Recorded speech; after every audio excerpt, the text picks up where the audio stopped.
A column of armored vehicles glides through Geneva's clean, orderly streets, disrupting the calm like thunder in a clear sky. Inside one of them sits Africa's youngest head of state, President Ibrahim Traoré, a man on the verge of making history. Draped in a vibrant kente sash over his sharp military uniform, the bold colors of Burkina Faso shine through the cold, muted European morning.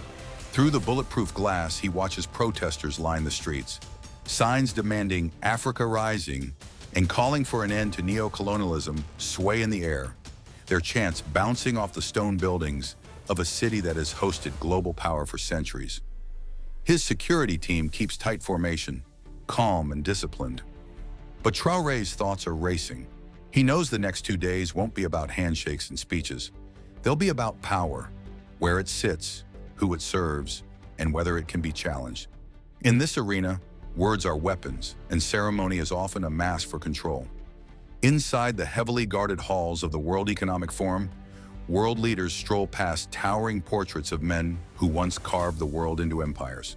Traoré steps from his vehicle with quiet confidence. Not the inherited kind, not the polished arrogance of the elite, but the kind that comes from surviving revolutions and leading a people who demanded their country back. Swiss guards stand at attention, their radios buzzing with updates about the unpredictable African president, the one who doesn't follow the script. He's only 34, but he carries himself like someone who's already seen too much. He's fought, mourned, and rebuilt, long before most in this room ever had to stand for something real. The marble beneath his boots has borne the weight of tyrants and freedom fighters alike. Today it will remember which one he becomes. As he steps into the main hall, the buzz of conversation dies instantly. Eyes turn. Here is the man who expelled French military forces and shut down foreign corporations exploiting Burkina Faso's resources. His advisors flank him closely. Not diplomats in designer suits, but comrades from the resistance. People who stood beside him when the country bled. They know foreign aid is no substitute for sovereignty. Above him, glittering Austrian chandeliers throw dramatic shadows across his face.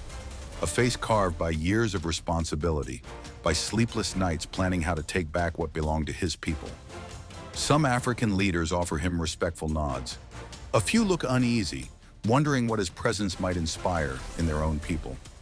Because in this room, where African futures have often been auctioned behind closed doors, Traoré represents something dangerous. An African leader who serves his own people, and no one else. The ceremony begins. Protocol officers begin their delicate dance, ensuring every president walks, talks, and bows exactly when they're supposed to. Traoré stands still, watching aides scurry around like anxious birds, whispering instructions about camera angles and handshake timing. Every movement in this theater has been rehearsed. Every bow and gesture is meant to remind the world who holds the power. At the heart of it all, under the spotlight, stands Donald Trump, flanked by American flags, waiting to receive the formal salutes of world leaders, a ritual as old as empire itself.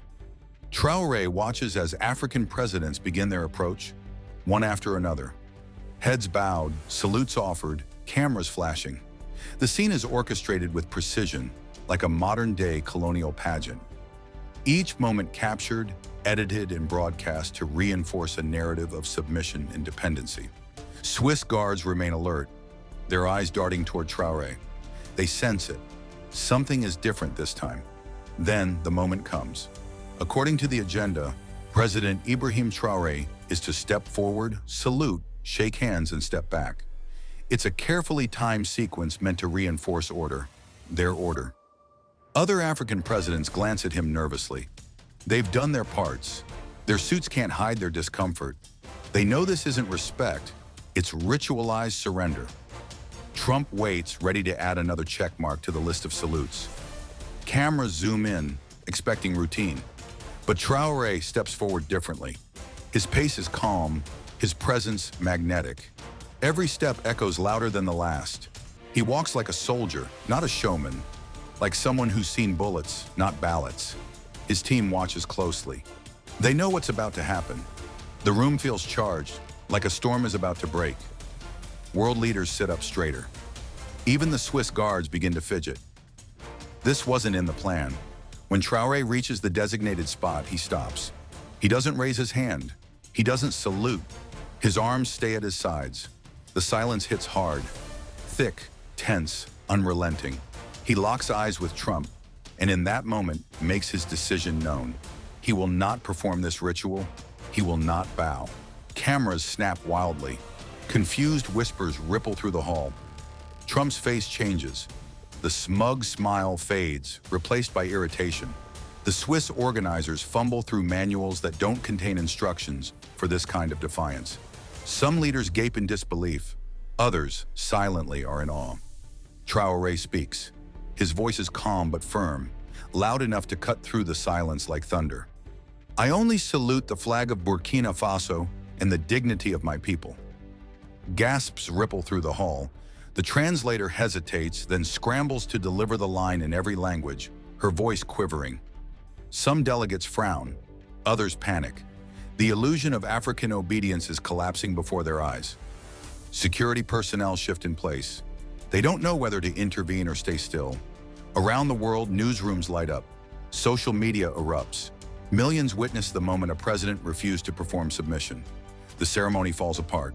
Protocol officers whisper urgently, trying to salvage the broken script. But something irreversible has happened. Traoré has torn off the mask. In a single act of stillness, he's done what no African leader in recent history dared: say no to the performance. Not through protest, not through argument, but through quiet, unshakable resistance.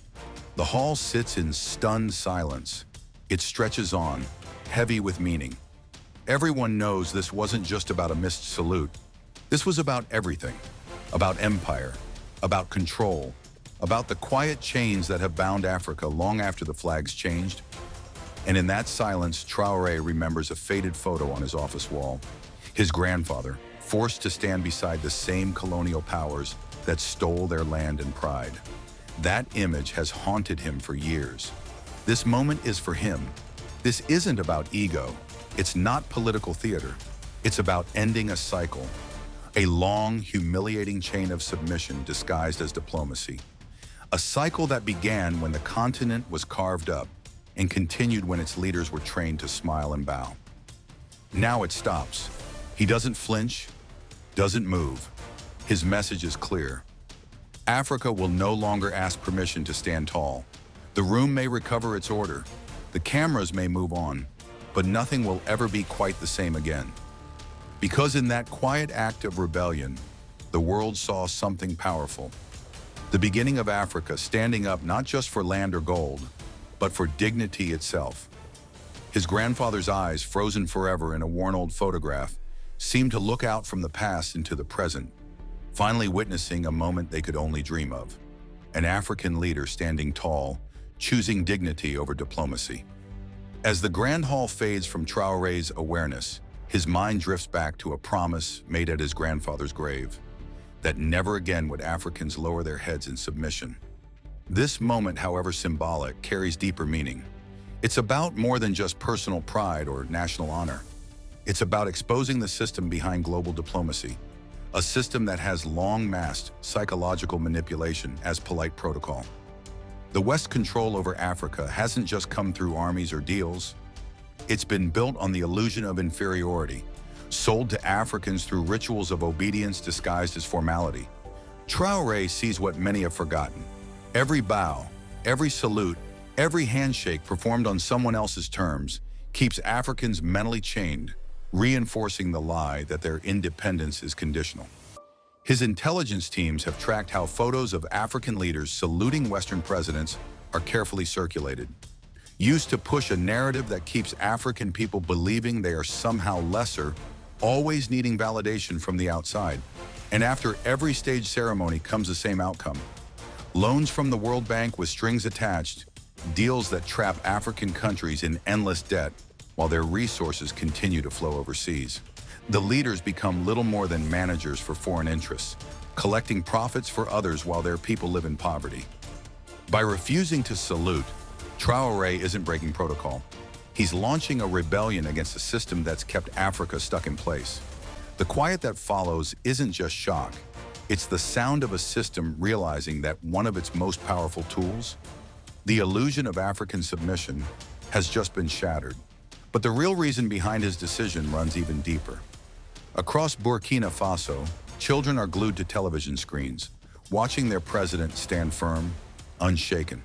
For them, this is more than news. It's a lesson, a living example of what true sovereignty looks like when it refuses to shrink. And Traoré knows that this generation, raised on images of dignity instead of defeat, will never see themselves the same way. This act isn't for today's headlines. It's a gift for tomorrow's leaders. A message that African heads of state don't need to grovel for legitimacy.